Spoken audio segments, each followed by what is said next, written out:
Radhe Radhe everyone. तो आज हम जितिया व्रत की कथा सुनने वाले हैं। तो मैंने यहाँ पर चिल्हो स्यार की जो कथा है मैंने वो पहले ही डाल दी है। जीवित पुत्र का व्रत कथा 2-3 तरीके की होती है। तो यहाँ पर मैंने पहले ही एक वीडियो डाल चुकी हूँ, तो आप जरूर से जरूर चेकआउट कर लीजिएगा। तो चलिए आज हम जीवित पुत्रिका की दूसरी कथा सुनते हैं। तो हम कथा को स्टार्ट करते हैं। गंधर्वों के राजकुमार का नाम जिमुतवाहन था। वे बड़े उदार और परोपकारी थे। जिमुतवाहन के पिता ने वृद्धावस्था में वानप्रस्थ आश्रम में जाते समय इनको राज सिंहासन पर बैठाया, किंतु इनका मन राजपाठ में नहीं लगता था। वह राज्य का भार अपने भाइयों पर छोड़कर स्वयं वन में पिता की सेवा करने चले गए। वन में ही जिमुतवाहन को मलयवती नामक राजकन्या से भेंट हुई और दोनों में प्रेम हो गया। एक दिन जब वन में भ्रमण करते हुए जिमुतवाहन काफी आगे चले गए, तब उन्हें एक वृद्धा विलाप करते हुए दिखी। पूछने पर वृद्धा ने रोते हुए बताया, मैं नागवंश की स्त्री हूँ। मुझे एक ही पुत्र है। पक्षीराज गरुड़ के कोप से मुक्ति दिलाने के लिए लोगों ने यह व्यवस्था की है कि वे गरुड़ को प्रतिदिन भक्षण हेतु एक युवा नाग सौंपते हैं। आज मेरे पुत्र सचूड़ की बलि का दिन है। आज मेरे पुत्र के जीवन पर संकट है और थोड़ी देर बाद ही मैं पुत्र विहीन हो जाऊंगी। एक स्त्री के लिए इससे बड़ा दुख क्या होगा कि उसके जीते जी उसका पुत्र न रहे। जिमुतवाहन को यह सुनकर बड़ा दुख हुआ। उन्होंने उस वृद्धा को आश्वस्त करते हुए कहा, डरो मत, मैं तुम्हारे पुत्र के प्राणों की रक्षा करूंगा।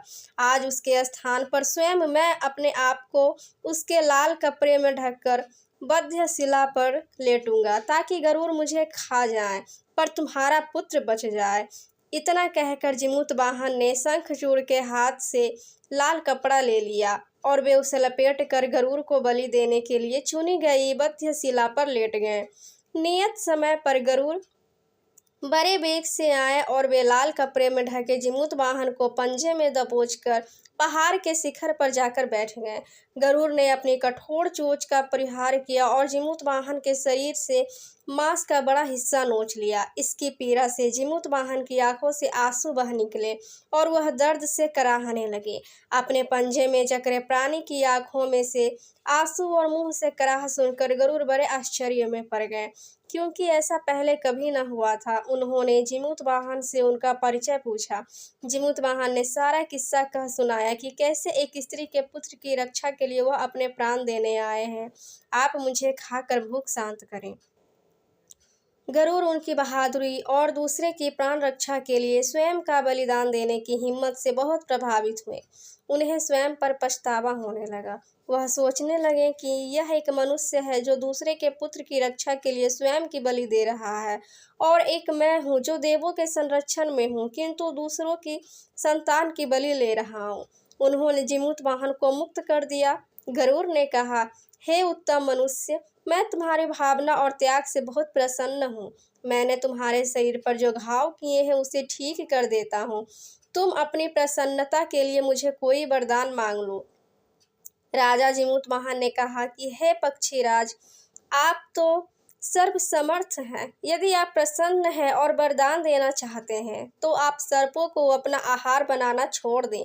आपने अब तक जितने भी प्राण लिए हैं उन्हें जीवन प्रदान करें। गरुड़ ने सबको जीवन दान दे दिया और नागों की बलि न लेने का वरदान भी दिया। इस प्रकार जिमुतवाहन के साहस से नाग जाति की रक्षा हुई। गरुड़ ने कहा, तुम्हारी जैसी इच्छा वैसा ही होगा। हे राजा, जो स्त्री तुम्हारे इस बलिदान की कथा सुनेगी और विधि पूर्वक व्रत का पालन करेगी, उनकी संतान मृत्यु के मुख से भी निकल आएगी। तब से ही पुत्र की रक्षा हेतु जिमुतवाहन की पूजा की प्रथा शुरू हो गई। यह कथा कैलाश पर्वत पर भगवान शंकर ने माता पार्वती को सुनाई थी। जीवित पुत्रिका के दिन भगवान श्री गणेश, माता पार्वती और शिव जी की पूजा एवं ध्यान के बाद यहीं पर कथा समाप्त होती है। तो फ्रेंड्स, ये रही पूरी जितिया कथा की कथा। तो आपको ये कथा कैसी लगी हमें कमेंट में ज़रूर बताइएगा। और फ्रेंड्स, और ये जो जितिया का व्रत है वो पूरी निर्जला रखा जाता है, पूरे श्रद्धा से रखा जाता है, अपने संतान की सुख समृद्धि के लिए रखा जाता है। आपको ये कथा कैसी लगी हमें कमेंट में ज़रूर बताइएगा। और हाँ फ्रेंड्स, मेरे चैनल को सब्सक्राइब जरूर कर लीजिएगा, और अगर चैनल पर नए हैं वीडियो को लाइक भी ज़रूर कर दीजिएगा। मैं ऐसे ही वीडियो चलाती रहती हूँ, जो भी अभी पर्व त्योहार चल रही है, तो आप ऐसे ही वीडियो देखने के लिए मेरे चैनल को सब्सक्राइब कर सकते हैं। तो फिर चलिए हम मिलते हैं नेक्स्ट वीडियो में। तब तक के लिए आप अपना ध्यान रखिएगा, खुश रहें, मस्त रहें। तब तक के लिए धन्यवाद।